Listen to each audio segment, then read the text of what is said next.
সুপ্রিয় দর্শক মণ্ডলী, আমরা আজকে পেয়ে গেছি যার কথা না বললেই নয়, যার ভিডিও ছাড়া মাত্র পরে উঠতে যায়, এই সেই বাদামওয়ালা।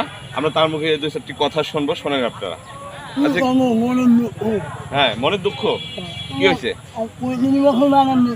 35 বছর বাদাম বিক্রি করি। হ্যাঁ, বাদাম যদি কম হয়, ওজনে কম দিলে পারে মানুষ মেলা কথা কয়, মাইর বের আসে, মানে নিয়ে ফাউল খায়। এই কথাটা কি বলে? হ্যাঁ, মানুষের এই ব্যবহারটা আসলে খুব খারাপ। ফাউ খাওয়ার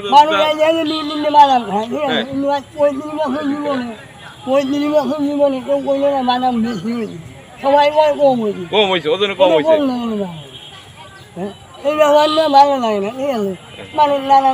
আসলে বাদাম বিক্রি করে জীবিকা নির্বাহ করে, এই অনেক দিন ধরে এই বাদাম বিক্রির উপরেই মূলত তার সংসার নির্ভর করে। আসলে এভাবে যারা ফাও খান তাদের উদ্দেশ্যে বলতেছি, এটা খাওয়া ঠিক না। অবশ্যই এটা থেকে বিরত থাকবেন।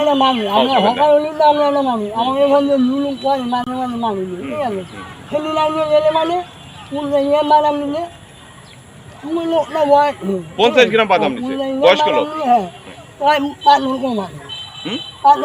পাথর ওজন কম আছে।